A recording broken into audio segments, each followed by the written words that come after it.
আসসালামু আলাইকুম বন্ধুরা, সবাইকে ওয়েলকাম জানাচ্ছি গার্ডেনিং উইথ সুমন ইউটিউব চ্যানেলের নতুন একটি ভিডিওতে। আশা করি সবাই ভালো আছেন এবং সুস্থ আছেন। বন্ধুরা, আজকে আমরা আলোচনা করব এই জুন মাসে বা সামনের যে জুলাই মাস আসছে এই সময়ে আপনারা আপনাদের কোন সকল আম গাছগুলোকে ছাঁটাই করবেন, কিভাবে ছাঁটাই করবেন এবং ছাঁটাই করার পরে কিছু সার প্রয়োগ করতে হয়, কী ধরনের সার প্রয়োগ করবেন, এই বিষয়গুলো। সো চলুন কথা না বাড়িয়ে মূল ভিডিওতে চলে যাওয়া যাক। বন্ধুরা, আম গাছে তো সবাই আমরা কম বেশি সার প্রয়োগ করি, প্রয়োজন মতো পানি ব্যবহার করি এবং আরও বিভিন্ন ধরনের পরিচর্যা করি। এই সবগুলোই আমরা করি যাতে আমরা খুব ভালো পরিমাণে আম গাছ থেকে ফলন পেতে পারি। কিন্তু এই কাজগুলো ছাড়াও আরও একটি খুব ইম্পর্টেন্ট কাজ রয়েছে, সেটা হলো সময় মতো আম গাছকে ছাঁটাই করা। এখন কোশ্চেন হলো, ভাই এই জুন জুলাই মাসেই কেন, আমি পরবর্তীতে বা আরও আগে কেন আম গাছ ছাঁটাই করতে পারবো না? মূলত জুন জুলাই মাসেই আপনাকে যে আম গাছ ছাঁটাই করতে হবে বিষয়টা এরকম না।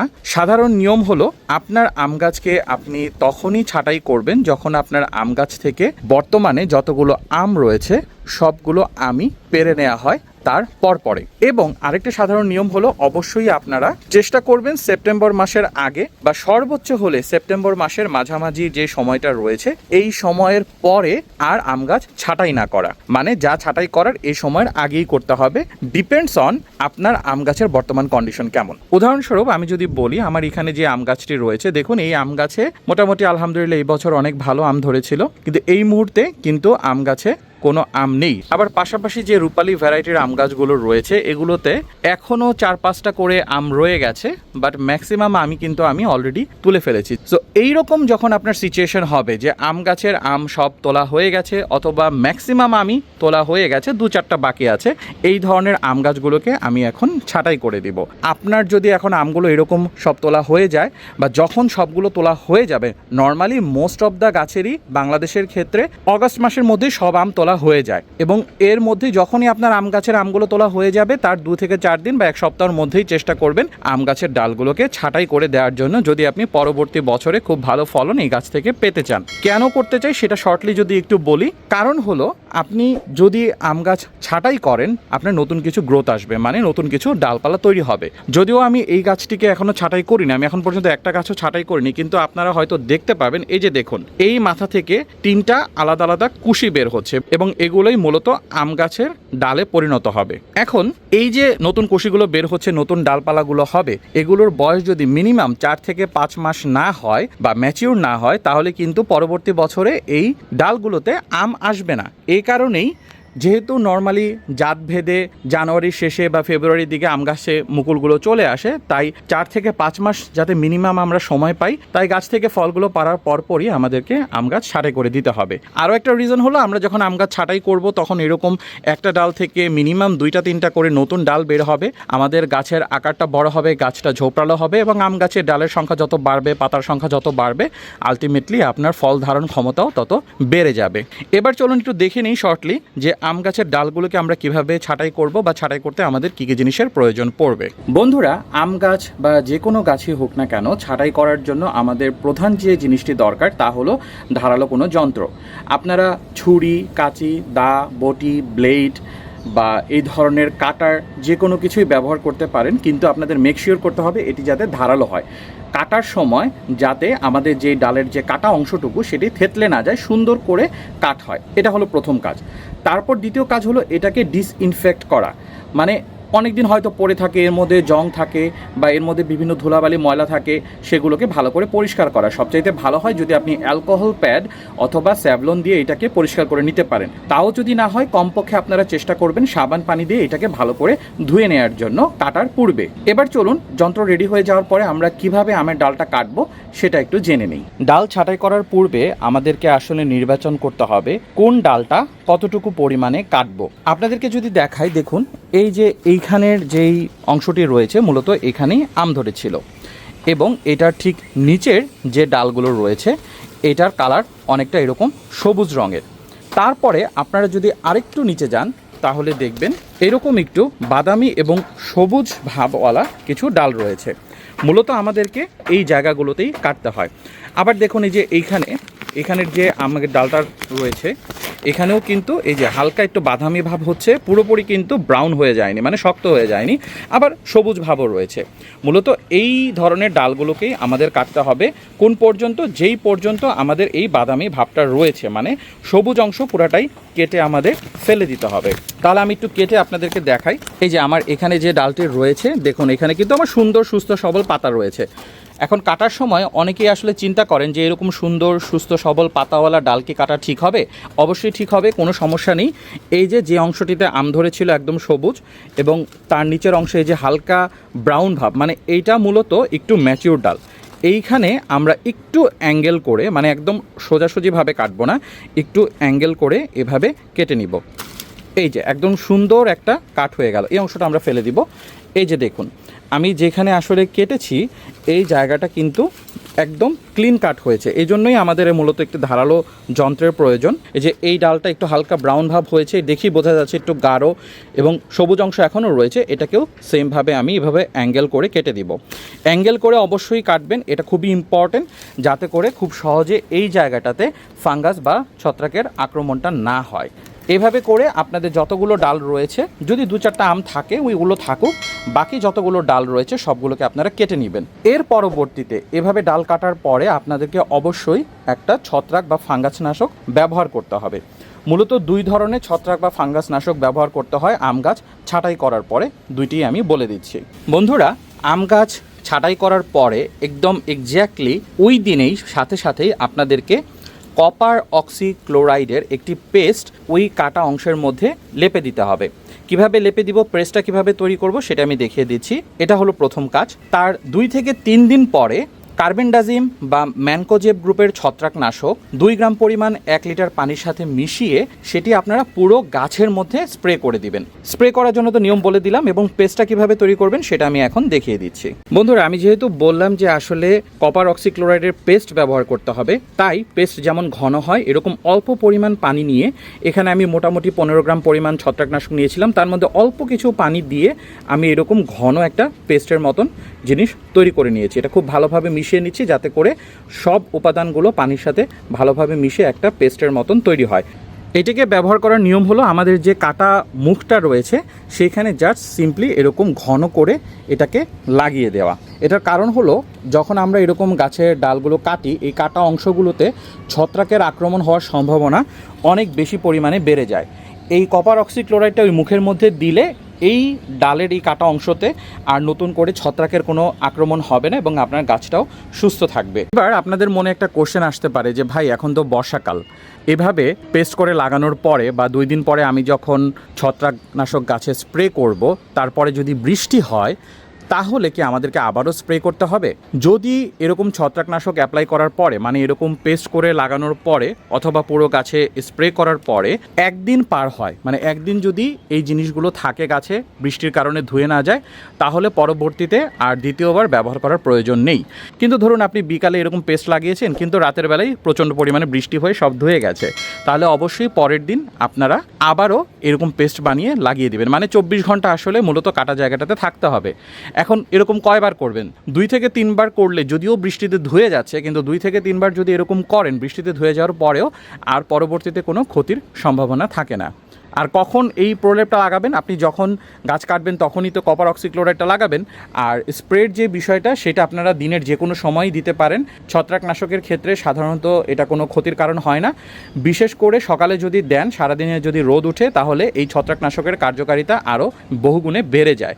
গাছ ছাঁটাই এবং ছত্রাকনাশক প্রয়োগ করা শেষ হয়ে গেলে আপনাদেরকে অবশ্যই খুব দ্রুত, যত দ্রুত সম্ভব, যেই দিন গাছ ছাঁটাই করছেন ওই দিনও পারেন, অথবা 1 সপ্তাহের মধ্যে গাছে কিছু সুষম খাবার দিতে হবে, এবং জৈব সার দিতে পারলে সবচাইতে ভালো হয়। কি খাবার দিব তার আগে আরও একটি ইম্পর্টেন্ট বিষয় হলো, আমি আসলে যেভাবে করে গাছে খাবার দিয়ে সবচাইতে ভালো রেজাল্ট পাই সেই জিনিসটা আপনাদেরকে দেখিয়ে দিচ্ছি। প্রথমে তো আপনারা গাছের যত আগাছা রয়েছে এগুলোকে উঠিয়ে ফেলবেন, এগুলো যাতে না থাকে। এরপর এর উপরের যে লেয়ার রয়েছে, মানে মাটির যে উপরের লেয়ার রয়েছে, এইখান থেকে যতটুকু সম্ভব, মানে যেই পর্যন্ত আপনি কোনো শেকড় দেখতে না পান, এই পর্যন্ত লেয়ারের মাটিটাকে উঠিয়ে ফেলবেন। এই মাটিটা আমাদের কেন লাগবে? এই মাটিটা আমরা আমাদের যে সারটা প্রস্তুত করব তার সাথে মিক্স করে আবারও এই গাছের গোড়ার মধ্যে দিয়ে দিব। সো আমি মাটিগুলো উঠিয়ে নিচ্ছি, তারপরে আমি আপনাদেরকে দেখাচ্ছি এখানে কি কি সার আমরা মিক্স করে আবারও পাত্রে ব্যাক করে দিব। বন্ধুরা, আমাদের গাছের গোড়া থেকে মাটি তোলা হয়ে গেছে এবং আপনারা দেখতে পাচ্ছেন এখানে কিছু শেকড় বের হয়ে আছে। এখন স্বভাবতই আপনাদের একটা কোশ্চেন আসতে পারে, এভাবে করে মাটি তুলতে গিয়ে যদি গাছের শেকড় একটু হালকা পাতলা ক্ষতিগ্রস্ত হয় এটা কি কোনো সমস্যা হবে? না, এরকম হালকা পাতলা একটু শেকড় যদি ছিঁড়ে যায় বা ক্ষতিগ্রস্ত হয় এখানে সমস্যার কোনো কারণ নেই। অনেক বেশি যদি ক্ষতিগ্রস্ত না হয় তাহলে এটা নিয়ে আপনাদের বদার হওয়ার কোনো প্রয়োজন নেই। এবং এই যে আমি গাছ থেকে যে মাটিগুলো তুলেছি সাবেক মাটি, এই মাটিগুলোর সাথে আমি এখন যে প্রয়োজনীয় জৈব সারগুলো বা আদার্স সারগুলো প্রয়োজন সেগুলো ব্যবহার করব। বন্ধুরা, আমরা যেই মিশ্র সারটি গাছে প্রয়োগ করব তার উপাদানগুলো আগে জেনে নিই। প্রথমে তো সবার নিচে রয়েছে যে সাবেক মাটিগুলো, মানে যে মাটিগুলো আমরা তুলে নিয়েছি সেই মাটিগুলো। তারপর ওই মাটির সাথে আমি 1 কেজি পরিমাণে পুরনো জৈব সার নিয়েছি। এটা খুবই ইম্পর্ট্যান্ট, আপনারা অবশ্যই পুরনো জৈব সার ব্যবহার করবেন। সেটা কিচেন কম্পোস্ট হোক, গোবর সার হোক বা ভার্মি কম্পোস্ট হোক, যাই হোক না কেন সেটা অবশ্যই পুরনো হতে হবে। এখন পুরনো ভাই বাজার থেকে কিনে নিয়ে আসলে আমরা কিভাবে বুঝবো? নর্মালি বোঝার উপায় নেই এই সারটা কবে তৈরি করা হয়েছে। যদি সার কিনে নিয়ে আসার পরে দেখেন সেখানে পানির পরিমাণ বা ময়েশ্চারের পরিমাণ বেশি রয়েছে, একটু ভেজা ভেজা ভাব রয়েছে, তার মানে সেটা খুব বেশি পুরানো সার না। সেটাকে আপনারা বাসায় 3-4 মাস রেখে দিয়ে তারপরে পুরানো সার হিসেবে ব্যবহার করতে পারেন। আর গোবর সার যদি হয় মিনিমাম 6 মাসের পুরনো হতে হবে, 1 বছরের পুরনো হলে সবচাইতে ভালো। একটা ভুল আমরা অহরহই করি, যেহেতু এখন বর্ষাকালের আশেপাশেই আমাদের কোরবানি ঈদ যায় এবং প্রচুর পরিমাণে গোবর আমরা পাই, বিভিন্ন জায়গা থেকে কালেক্ট করি, তো সেই গোবর সারগুলো আমরা 2-3 মাস না যেতেই গাছের মধ্যে প্রয়োগ করে দিই। এটা গাছের জন্য খুবই ক্ষতিকর। গাছের রুট বার্ন হতে পারে, শিকড় নষ্ট হয়ে যেতে পারে, পাতা মরে যেতে পারে, বিভিন্ন রকমের সমস্যা হতে পারে, এমনকি গাছে ফাঙ্গাসেরও অ্যাটাক হতে পারে। তাই এই কাজটা আমরা করব না, অবশ্যই পুরনো সার ব্যবহার করব।